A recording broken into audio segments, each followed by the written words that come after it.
Great jumping moonfire. Can it be real? It must be. It lives and breathes. Anthony, I have a divine inspiration of unparalleled brilliance. This little fellow could help us with our job. What?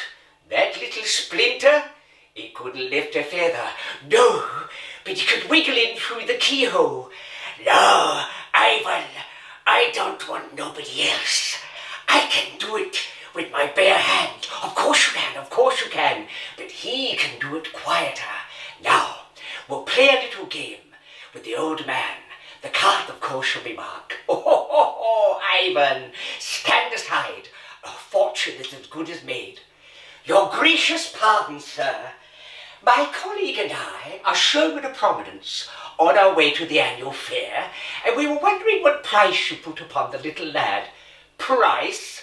You want to buy him? Oh, no. It would be a sort of loan lease. We would teach him a good trade, and we would pay you. He would be learning, and you would be earning. But he's not for sale. He's my son. Oh, we understand, don't we? Who could argue with the father's heart? I like you very much. So do I.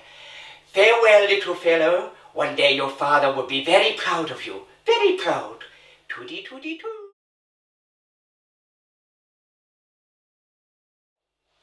Dip the apple in the brew.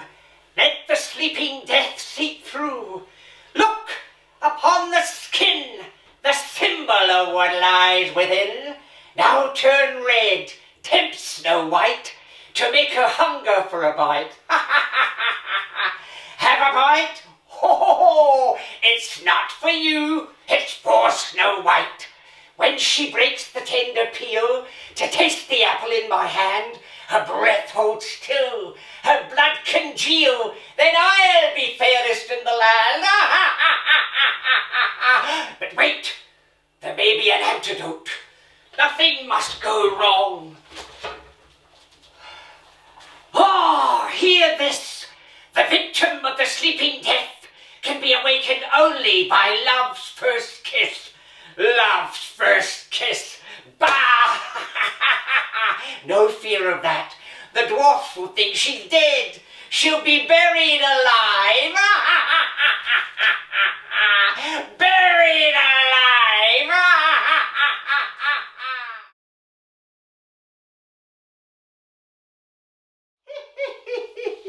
You come as a stranger, I take ye in. I have prepared a place for thee in the presence of thine enemies. What think ye now? I be crazy, I? Not a bit of it. I be smart. Mark ye well the words of old Bill Gay. Bill Gay? Went to the mate in my father's ship? Depends entirely who your father was, what was his ship, and who you be for that matter. I'm Mary Grant, my father's Captain Grant of the Britannia.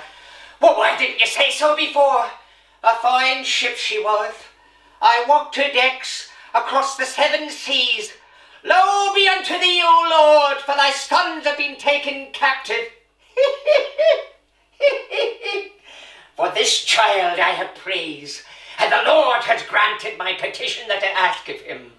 What think ye now? Could a man force himself through there? Even a man who had gone without food to make himself as thin as a man can be? Nay, I say unto you, it is impossible. It is easier for a camel to go through the eye of a needle. Robert, do you think you could squeeze your way through there?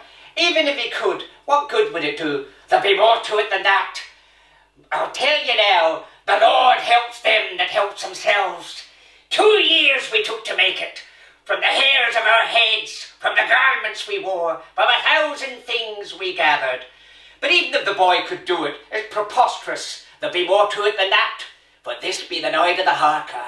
Biding your time, still the night, be well begone, and the horns sound, and the flames will leap upward.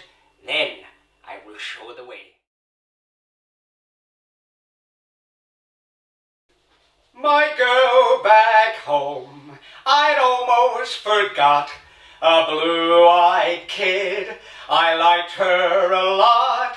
We got engaged, both families were glad. And I was told by my uncle and dad that if I were clever and able, they'd make me a part of a partnership. Cable, cable, and cable. How far away? Philadelphia, PA, Princeton, NJ, how far are they?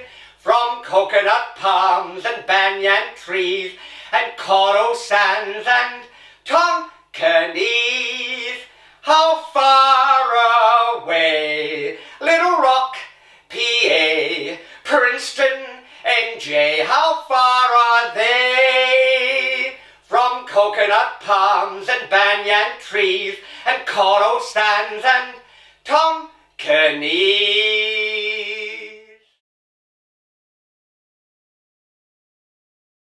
Look at her, a prisoner of the gutters, condemned by every syllable she utters. By right she should be taken out and hung for the cold-blooded murder of the English tongue. Ow! Ow! Heavens, what a sound! This is what the British population calls an elementary education. Oh, come, sir, I think you picked a poor example. Did I? Hear them down in Soho Square, dropping H's everywhere, speaking English any way they like. You, sir, did you go to school? What do you take me for, a fool? Now when taught in take instead of take. Hear a Yorkshireman or worse, hear a Cornishman converse. I'd rather hear a choir singing flat. Chickens cackling in a barn, just like this one. Gone, gone. I ask you, sir, what sort of word is that? It's ow and gone that keep her in her place, not her wretched clothes and dirty face. Oh, why can't the English teach their children how to speak? This verbal class distinction by now should be antique. If you spoke as she does, sir, instead of the way you do, why, you might be selling flowers too. I beg your pardon, sir. An English way of speaking absolutely classifies him. The moment he talks, he makes some other Englishman despise him. But use proper language, you'll regard it as a freak. Oh, why can't the English learn to set a good example to people whose English is painful to your ears? The Scots and the Irish bring you close to tears. There are even places where English completely disappears. Well, in America, they haven't used it for years. So why can't the English learn to speak? Christmas. What can be said about it that hasn't been said a million times before? God rest ye merry gentlemen. The season of goodwill. There are some who claim it's only for the kids, as they knock back their fifth large gin. Then there are the ever-present Scrooges, who think it's all a bore. Personally, I love it. Oh, hello, honky tonk, how are you? Well, I suppose your Christmas is well underway, sir? Oh, yes, very well. There's only one thing, though. I went to see Peter Pan last night. I'm never going again, I got chucked out. Oh, why's that? Well, you know that bit where Peter stands on the stage with Tinkerbell and calls out, "Do you believe in fairies?" Well, I shouted back, "Believe in them. I know one that works at Sainsbury's."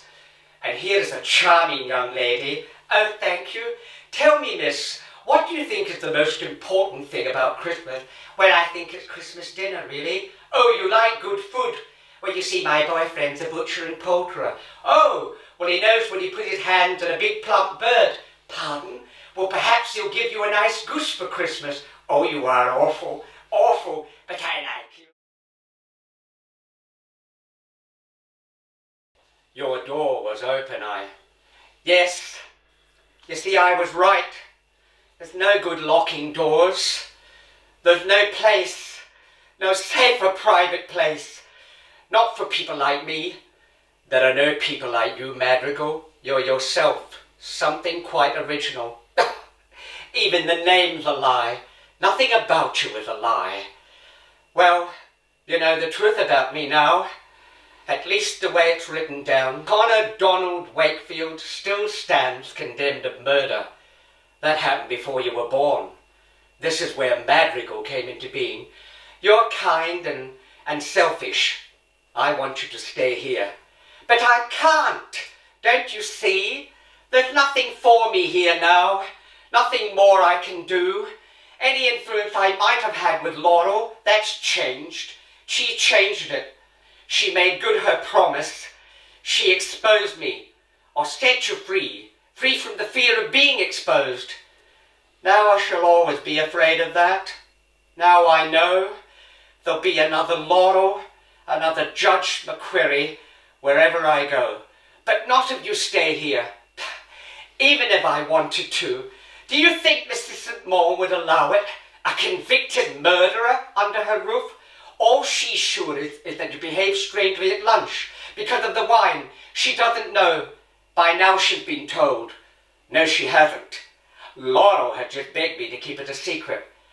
But why? She hates me. At the table downstairs, she lit a fire she couldn't put out. She got caught up in it, but now it's too late. Don't you see? You can't put things back as they were from ashes. If you spoke to the judge, I did that once and it didn't help, and by now he will have handed down his judgment to Mrs. St. Maur. He's a judge. He knows better than anyone. You can't be tried for the same thing twice. Talk to him. But what good will it do? For Laurel? All the good. Unless, of course, it's you who hate her now. Hate her? I'm afraid for her.